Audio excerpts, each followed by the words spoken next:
Good same. ಇವಾಗ ಯಾರಿಗೂ ದೊಡ್ಡ ಮಕ್ಕಳು ಕಾಲೇಜ್ ಮಕ್ಕಳು ಯಾರು ಮೂವಿ ನೋಡಿ ಫುಲ್ ಯಾವಾಗ ಮೊಬೈಲ್, ಇನ್ಸ್ಟಾಗ್ರಾಮ್, ಯೂಟ್ಯೂಬ್ ಅವರು ಎಲ್ಲ ಸಿಕ್ಕು ಮೈಂಡ್ ಇರುತ್ತೆ, ಫ್ರಾಡ್ ಮೈಂಡ್ ಇಲ್ಲ. ಅದು ಏನು ಫುಲ್ಲ ಇದು ಏನೋ ಟ್ರಿಕ್ಸ್ ಎಲ್ಲ ಅಡಿಟ್ಟಿರ್ತಾರೆ. ನಾವಾಗ ಲೈಫ್ ಹೋಗಬೇಕು, ಕಾಲೇಜ್ ಯಾಕೆ ಹೋಗಿದಾರೋ ನಮ್ಮದು ಸ್ಟಡಿ ಮಾಡೋದು ಮಕ್ಕಳು, ಚಿನ್ನ ಮಕ್ಕಳು ನಮಗೂ ಕಾಲೇಜ್ ಟೈಮ್ ಸ್ಟಡಿ ಮಾಡಬೇಕು, ಲೈಫ್ ಫುಲ್ ಅಚೀವ್ಮೆಂಟ್ ಮಾಡಬೇಕು. ಇವಾಗ ಆ ಥರ ಎಲ್ಲ ಮೊಬೈಲ್ ನೋಡಿ ಮಾಡಿ ನಮ್ಮದು ಸ್ಮಾಲ್ ಮೈಂಡ್ ಇದೆ.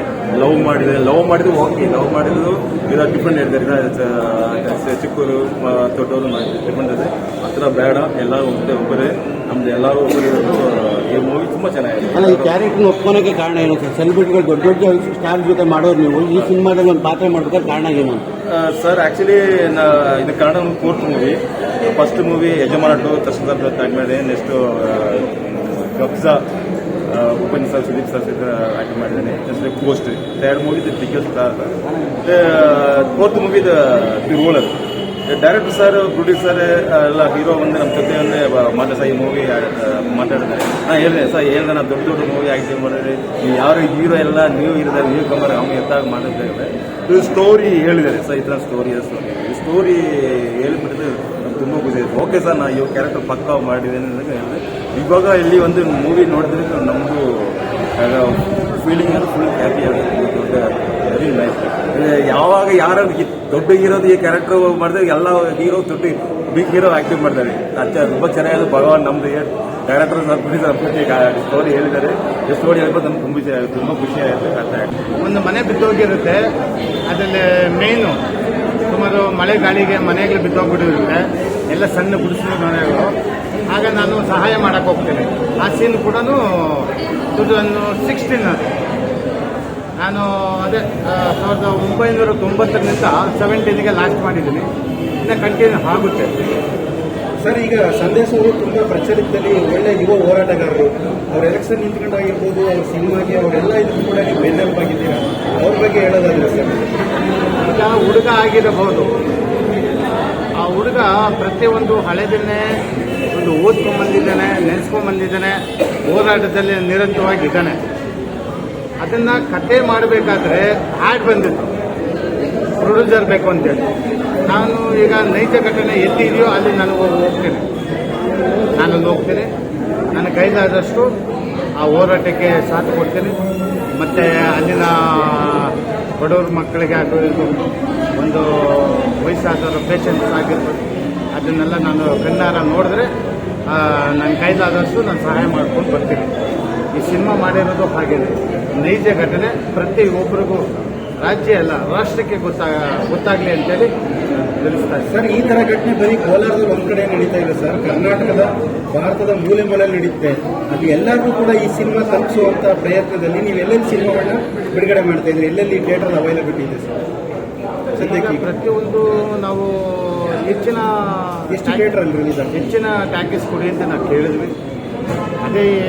ಇದೇ ಶುಕ್ರವಾರ ದಿವಸ ಸುಮಾರು 6 ಸಿನಿಮಾ ರಿಲೀಸ್ ಆಗಿದೆ. ಅದರಲ್ಲೂ ನಮಗೆ ಮನಸ್ಸಿಗೂ ತೃಪ್ತಿ ಆದಷ್ಟು ಥಿಯೇಟರ್ ಕೊಟ್ಟಿದ್ದಾರೆ.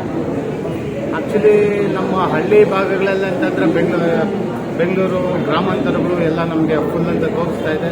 ಇಲ್ಲಿನೂ ಜನ ನೋಡಿದ್ರೆ ನಮಗೆ ಎಂಕರೇಜ್ ತುಂಬ ಕೊಟ್ಟಿದ್ದಾರೆ. ಮಧ್ಯಮ ಮಿತ್ರರಿಗೆ ನಾನು ಹೇಳ್ತೀನಿ, ಈ ವಿಚಾರ ಪ್ರತಿಯೊಬ್ಬರಿಗೂ ನಾವು ತಿಳಿಸ್ಬೇಕಂತೇಳಿ ಕೇಳ್ಕೊಂಡು ಸರ್. ಈ ಚಿತ್ರ ಆದಮೇಲೆ ಇದೇ ರೀತಿ ಚಿತ್ರ ಮಾಡಬೇಕು ಅನ್ನೋ ಮುಂದೆ ಆಲೋಚನೆ ಏನಾದ್ರು ಇದೆಯಾ? ಈಗ ನಾವು ಹಳ್ಳಿ ಭಾಗದಲ್ಲಿ ನಾವು ಮಾಡಿದ್ದೀವಿ. ಹಳ್ಳಿನಿಂದ ಸಿಟಿಗೆ ಬರೋ ಸ್ಟೋರಿ ಬಂದಿದೆ. ಈಗ ಇದೇ ಥರ ಒಂದು ನೈಜ ಘಟನೆ. ಆ ನೈಜ ಘಟನೆಯಲ್ಲಿ ಆ ಕುಟುಂಬದಲ್ಲಿ 13 ಜನ ಕುಟುಂಬದ ಯಾರೂ ಇರೋದಿಲ್ಲ. ಆ ಸ್ಟೋರಿ ನನ್ನ ಹತ್ರ ಬಂದಿದ್ದಾರೆ, ಒಬ್ಬ ಡೈರೆಕ್ಟರ್ ತೊಗೊಂಡ್ಬಂದಿದ್ದಾರೆ. ಅದನ್ನು ನೀಟಾಗಿ ನಾನು ಯೋಚನೆ ಮಾಡಿ ಅದನ್ನು ಸ್ಟೆಪ್ ತೊಗೊಳ್ತೀನಿ. ಖುಷಿಯಾಗಿರ್ತೀವಿ. ಸೊ ಹಾಗಾಗಿ ಇನ್ನೂ ಓದಬೇಕು ಸರ್. ಅಷ್ಟು ಮೇಲೆ ನಮ್ಮ ಎಜುಕೇಷನ್ನು ಅದೆಲ್ಲ ಇತ್ತು ಅಂದರೆ ನಾವು ಯಾರಿಗೂ ನಾವು ಇದಾಗಿಲ್ಲ ಅಂತ. ತುಂಬ ಒಳ್ಳೆ ಇವಾಗ ಹೇಗೆ ಕ್ಯಾಸ್ಟಿಸಮ್ ಆಗಿ ಬೇರೆ ಬೇರೆ ಥರ ಆಗಿ ಡಿಫ್ರೆನ್ಶಿಯೇಟ್ ಮಾಡ್ತಾರೆ, ಅದನ್ನ ಮಾಡಬಾರ್ದು. ಇವಾಗ ಎಲ್ಲರೂ ಒಂದೇ ಈಕ್ವಲ್ ಅನ್ನೋದನ್ನ ತೋರಿಸ್ಕೊಂಡಿದ್ದಾರೆ. ಹೆಣ್ಮಕ್ಳು ಈಗಲೂ ಅಷ್ಟೇ ಒಬ್ಬರನ್ನ ಲವ್ ಮಾಡುವಾಗಲಿ ಒಬ್ಬರ ಜೊತೆ ಒಳ್ಳೆ ಫ್ರೆಂಡ್ಲಿಯಾಗಿ ಮೂವ್ ಮಾಡುವಾಗಲಿ ಹೇಗಿರ್ಬೇಕು ಅವ್ರ ಲಿಮಿಟ್ಸ್ ಅಲ್ಲಿ ಅನ್ನೋದೆಲ್ಲ ನೀಟಾಗಿ ತೋರಿಸ್ಕೊಟ್ಟಿದ್ದಾರೆ. ಹೆಣ್ಮಕ್ಳಿಗೆ ಈಗಿನ ಜನರೇಷನ್ ಅಲ್ಲಿ ಹೇಗಿರ್ಬೇಕು ಅನ್ನೋದು ಒಳ್ಳೆ ಕರೆಕ್ಟ್ ಆಗಿ ಆಪ್ಟ್ ಆಗಿರೋ ಮೂವಿ ಇದು. ಒಳ್ಳೆ ಮೆಸೇಜ್ ಇರೋ ಮೂವಿ. ಬಂದು ಥಿಯೇಟರಲ್ಲಿ ನೋಡಿ ಇದು ನನ್ನ ಮಗನೇ ಮಾಡಿರೋದು, ಅಂದರೆ ಸಿಸ್ಟಮ್ಸು ಅವ್ರಿಗೂ ಒಂದು ಇಂಟ್ರೆಸ್ಟ್ ಕೊಡಿ, ಏನಂತ ಸಪೋರ್ಟ್ ಮಾಡಿ. ತಾಯಿಯಾಗಿ ಒಂದು ಹೆಣ್ಣು ಮಗು ಯಾವ ಥರ ಇರಬೇಕು ಹೆಣ್ಮಗನೂ ಇರಬೇಕು, ಗಂಡು ಮಕ್ಕಳು ಇರಬೇಕು, ಇಬ್ಬರು ಇರಬೇಕು ಸರ್. ಇಬ್ರಿಗೂ ಇವಾಗ ಹೆಣ್ಮಕ್ಳು ಸಮಾನತೆ ಇರ್ತಾರೆ, ಇವಾಗ ಸಮಾನತೆ ಕೊಟ್ಟಿದ್ದಾರೆ. ಇನ್ನೂ ಸ್ವಲ್ಪ